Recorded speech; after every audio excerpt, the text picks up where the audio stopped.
Benvinguts i benvingudes. En aquest vídeo veurem com funcionen els bucles, utilitzant el while i el for in, per fer estructures repetitives. Molts ànims perquè això és un concepte que sobretot als programadors principiants costa una mica d'entendre. Per entendre com funcionen els bucles, ho veurem mitjançant un exemple senzill, on a partir de 3 números un programa ens ha de retornar quin és el número màxim d'aquests 3 números que nosaltres hem introduït. Aquí, en aquest exemple, veieu on el que he fet és introduir un número i aquest número mitjançant ifs va valorant si aquest número és el més gran o no, i fa la comparació entre ells. Fixeu-vos que he fet 3 ifs. Per què? Perquè jo vull comparar 3 números. Llavors, observeu aquesta repetició. Fixeu-vos, aquí podeu veure la necessitat d'utilitzar un bucle. Enteneu? Com que jo vull comparar 3 números, he utilitzat 3 ifs diferents per fer la comparació. Llavors, què passaria ara si en comptes de saber el màxim entre 3 números, jo vull saber el màxim de 5, o el màxim entre 8 números, o el màxim entre 100, o entre 1.000, o entre 10.000? Si us fixeu, amb els ifs no en tindria prou, perquè hauria de ficar tants ifs com números jo vull comparar. I aquí és on els bucles tenen un paper clau. Llavors, aquí tenim que els bucles han de tenir com 4 parts essencials. Per una banda tenim el cos del bucle, que seria el conjunt de les instruccions que es repeteixen. Fixeu-vos en l'exemple anterior, tots els ifs que nosaltres havíem repetit. La condició de repetició, és a dir, una condició, recordeu que hem vist ja els condicionals, d'acord? Una condició que s'ha de mantenir per a que el bucle segueixi girant, per a que no surti del bucle. També no ens hem d'oblidar del valor inicial de la variable de la qual depèn una condició. Normalment s'anomena comptador. A vegades pot tenir altres noms, però normalment aquesta variable té un paper com de comptador. I llavors hem d'observar com es modifica aquesta variable dins del bucle, perquè en un moment donat nosaltres hem de sortir del bucle, si no ens podem quedar en un bucle infinit, i és un error bastant comú que passa en els programadors principiants. Aquí us he ficat un exemple bàsic d'utilitzar un bucle. D'acord? Fixeu-vos. Hem de trobar el màxim, en aquest cas, de 3 números. I què he fet? He creat una constant que es diu nombres, que és 3. Aquesta constant la puc canviar.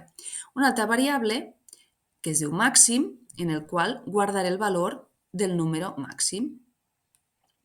I després tinc una altra variable que es diu comptador, que com he dit abans, gràcies a la variable comptador, jo estaré dins del bucle donant toms fins que comptador surti. D'acord? Llavors, recordeu que while en anglès vol dir mentre comptador sigui més petit que nombre, és a dir, 3, queda dins del bucle. I què farà dins del bucle? Anirà comparant. Sí? Mirarà que el número introduït si és més gran o no més gran que l'anterior, utilitzant la variable màxim. Quan ja l'hagi trobat, sortirà del bucle, perquè la variable comptador, fixeu-vos que hi ha un punt on jo la vaig sumant. Quan la variable comptador ja no, és a dir, aquesta condició ja no és verdadera, saltarà del bucle i sortirà fora i m'imprimirà per pantalla el valor de màxim.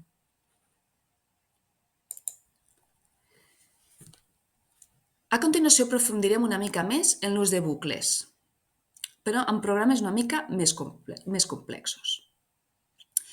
L'exemple que utilitzarem serà l'exemple de nombres primers, on utilitzarem conceptes de condicions compostes, variables booleanes i altres elements una mica més avançats de programació. Els bucles, tant com les estructures condicionals, també poden tenir bucles aniuats. És a dir, que jo puc tenir un bucle dins d'un bucle. Aquí tenim l'exemple dels nombres primers. Com a enunciat, ens diu, donat un nombre més gran que 1, ens ha de retornar true si el nombre és primer o fals en cas contrari. Sempre, sempre, sempre el primer pas serà entendre l'enunciat. És molt important saber què ens estan demanant. I si no ho entenem, doncs preguntar o indagar què vol dir, què és un número primer. Doncs un número primer vol dir que els únics divisors que té són l'1 i ell mateix. Si no compleix aquesta restricció, vol dir que el nombre no és primer.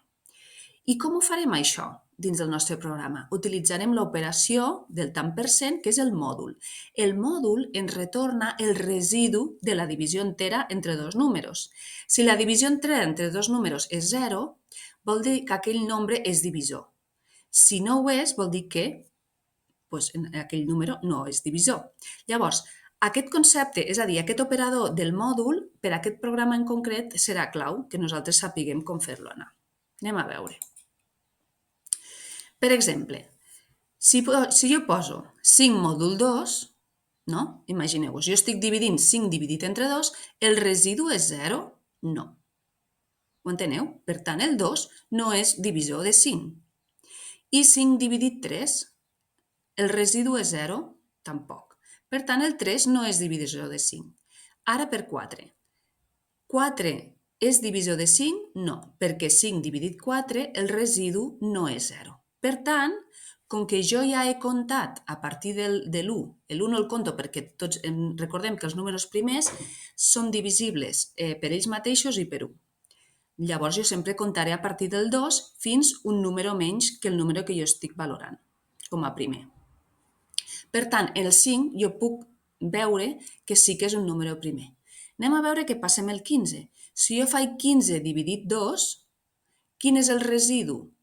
El residu és 0? No. Per tant, el 2 no és divisor de 15. Però si jo faig 15 dividit 3, aquí el residu sí que és 0, perquè 15 dividit 3 és 5. D'acord? I llavors vol dir que 15 no és un número primer. Quan ja tenim clar l'enunciat, hem fet alguns exemples a mà, ja podem tirar endavant. Recordeu que el pas 3 sempre era el joc de proves i especificacions d'entrada. Tenim com a especificacions d'entrada nombres naturals majors que 1. Vale? I aquí tenim la taula amb els resultats esperats. Si jo li poso un 2, el resultat esperat ha de ser true. Si jo li poso un 5, el resultat esperat ha de ser true perquè el 2 i el 5 són números primers. Però si jo poso un 15, el resultat esperat ha de ser false perquè 15 no és un número primer.